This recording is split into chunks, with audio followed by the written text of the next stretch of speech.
Hey, good people. So it's been a while since I made a video on my channel. So I'm out running errands, last minute holiday errands, and got to pick my kids up in a little bit. But I feel like God was just telling me, impressing on me to make some time today just to make this video. It's not gonna be long. Again, the memory on my phone is limited, mom life. So it ain't gonna be longer than 20 minutes. So I'm gonna try to get in and out with what I feel God has placed on my heart to share with you all today.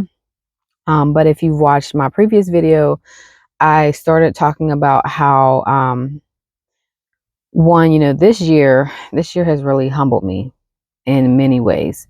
One of the biggest things that I have learned this year about myself is that I was walking, um, I was I was walking in a spirit of perfectionism, trying to be perfect, trying to portray myself as, you know, this thing that I wasn't, that no one is. No one is perfect, but we all try to be.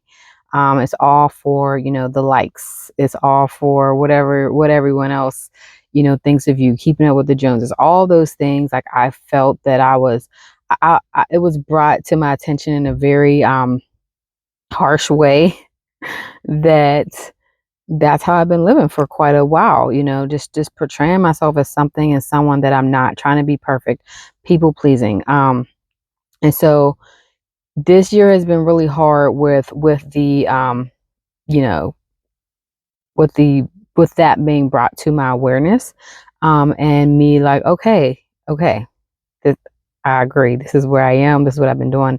I didn't realize I was doing it before. If someone would have told me, people have told me, and I'm like, me, it's not me.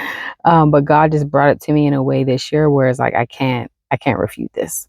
um And so I've been on this journey this year, this healing journey, where I'm trying to be more vulnerable. I'm trying to put my walls down. I have walls that are super high, and trying to be more vulnerable, put my walls down, let people in, lean on people for things, not trying to be superwoman, connect better with people in a more authentic way. So that is a lot of things I've been trying to do. And that is some things that I shared in my last video that I did a few months ago. Like I said, it's been a while.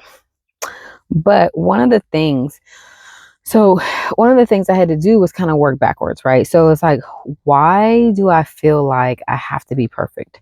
Why do I feel like I have to have these walls up and I can't let anyone in? And so thinking about that, for me, it was more like, because of past trauma in my life, situations, people who have hurt me, who've let me down in such a way where I'm like, I'm never going to let that happen again.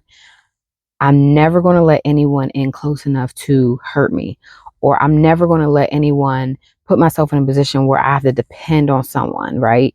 And so I'm going to be everything to myself. I'm going to be this superwoman, and then you take that and you run with it. You run with it. And before you know it, it's like, who am I? Um, and so that's kind of what I discovered for myself. It was that I had been hurt in the past where I decided I'm not going to let that happen again, right?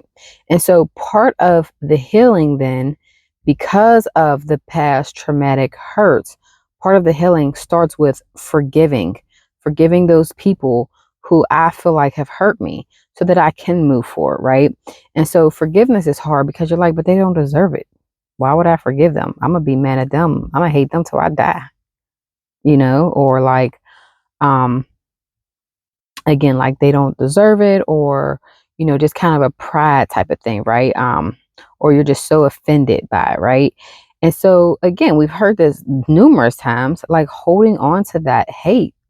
And I don't really want to say hate because I don't feel like I hate anyone, but holding on to that negative energy is like drinking the poison and expecting someone else to die, right? What it is now that person may have hurt you years ago, but now you are continuing to hurt yourself by holding on to it. Like I'm hurting myself by holding on to it. I'm masking it like, no, it's their fault, but no, it's my fault. They did their action, but I have the choice to heal and let it go and forgive them. And when I make the choice to hold on to it and hold on to that bitterness and hold on to, actions that I've created, walls that I've put up because of that. Now I'm hurting myself every day. So now I got to look at me, right? And so all of this is reasons why we have to work on forgiving people, and it's not for them. You can not ever talk to that person again. That's fine, but you still got to let it go. You're still carrying that person and what they did to you, right? So I had to really start with, working on forgiveness, still doing it, right? And so through this, there's a Bible verse, it's Matthew chapter 9, verses 9 through 14. And it talks about forgiving daily, right? So it's not just I'm going to forgive one time and let it go. Like, no, we're human. We're going to think about it again. It's about waking up every day with the intention of, I'm going to forgive again today. I'm going to keep forgiving until this is not even a thought for me, until I've completely let it go, right? And even then, there's other things that add to the list that you got to forgive, right? So every day is an action of forgiving. Another thing that I did as part of, because I do a lot of devotions, I do a lot of personal development, and one thing that came out of that was that there's this little exercise that you could do that may help. It's where, like, okay, if you feel like you're having trouble forgiving people, you can take out some index cards and write down on every index card, write down the person that hurt you and the action that they did and the thing that you're having trouble forgiving them for, and just kind of pray over it and say, hey, pray, tell God, like, God, I'm trying to forgive this person, but help me in the gap, right? If I'm having trouble forgiving them, help me to get there, right? Fill the gap for me. Um, and then just kind of take that index card and put a little red mark on it. The blood of Jesus forgives them, right? And so that's an activity you can do. It may take a couple times to do that before you feel like it's actually being helpful for you, but that's something that I've actually done also. Um, and then also with the forgiveness, it's like, when you're waking up every day and forgiving these people, you got to pray for them. When you get to the point where you can pray for the person who has hurt you, that's when you know you're almost there. That's when you know you're over the hump, right? So get to that point. And a lot of times when people hurt you, it's not even that they were trying to hurt you. It's that they are hurt and they're so self-consumed by their hurt, they're just trying to do what helps them to feel better. And hurting you is a byproduct of that, right? And so being in a place where you can pray and say, pray for their hurt, right? Like, look, I acknowledge this person hurt me, but I can see that they were hurt in these areas. Or maybe you can't even see it, but you just know, like, this person is hurting because of something that has nothing to do with me. So I'm gonna pray for that. I'm gonna pray for their healing, right? So all of those things are things that I've been working on personally with forgiving. It's hard. It's super hard because, again, pride comes in too, like, or puffing yourself up, like, who, like, how dare they, like, who I am, like, how dare they, like, I'm never going to forgive you, right? So the pride comes in, you're offended and you got to get your get back, right? But God's get back is better, and you've done things to other people, right? And so God may have dealt with you, or maybe he gave you some mercy, right? So it's like, it's you can't be on one side of the path. Like, it's a two-way street, right? If you want that forgiveness and that mercy from God and other people, we have to just do better of extending that to people. And that is something that I have to work on, like, because that is not something I've been doing. I've been a very judgmental person, right? And so it's like, capturing those negative thoughts that make me feel like I can extend mercy to this person. Capturing those negative thoughts that make me feel like I'm just up on my high horse, right? Capturing those mental thoughts that, that make me feel like I'm in a position where I can judge somebody else. Who the heck am I? Right? We have to humble ourselves enough to see people as human beings who make mistakes, and it's okay. And let that go, right? Let it go. And so that has been such a journey for me. I'm still working on it, but I'm getting better, y'all. I'm getting better, but I'm still working on it, right? So, that's kind of where I am. That's something that I've been working on, is forgiving people. I'm trying to see them the way God sees them. Letting it go. And then not just extending people mercy, because everybody's going through something. Everybody's going through something. We like to feel like we're the only people going through it. And how dare they treat us this way, right?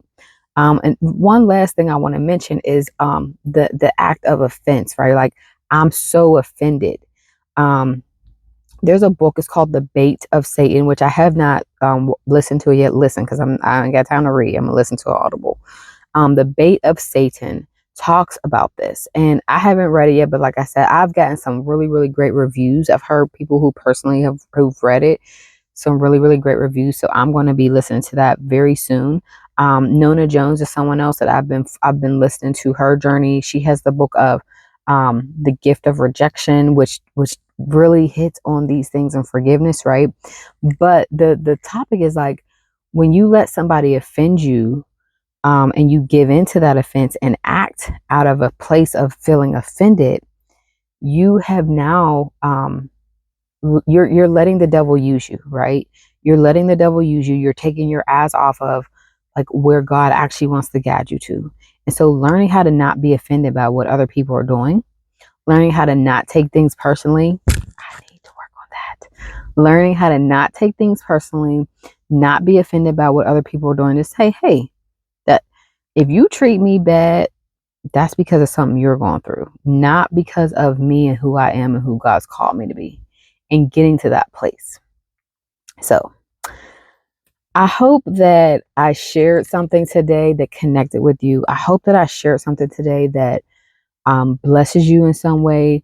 Maybe it, trigger something in your mind where you're like, man, I'm doing that, right? I'm doing that too. I hope that God is able to work through this video in some way in your life. Like I said, like, it's been a rough year, but I'm ready for 2025. I'm ready to grow. I'm ready to be a better person. I'm ready to take care of myself better. I'm ready to be more vulnerable and have better connections. And okay, last thing I want to say, because it's like, through all of this, also what I'm learning is that, and I think I said this in the first video, is that the more that I try to stand in in a in a place of perfection where I think I'm so perfect and I'm portraying myself as something that I'm not, and I'm judging other people and I'm not giving people mercy, God can't bless that. God can't bless this negative, fake persona that I am presenting, because He doesn't even know who that person is. He's like, who are you? I cannot I cannot have an intimate relationship with God if I am not being truthful in who I am and how I feel and what I'm thinking. God can take the truth. He can handle it. You can speak very bluntly to God. He can handle it. But when you're acting like you're something else, He's like, I don't know you. Come back later. All right, y'all. That's what I got. I hope this blesses you. I hope you have a great holiday, and hopefully I'll be on here to create another video with you, for you. Just sharing my journey sooner than later. All right, see ya.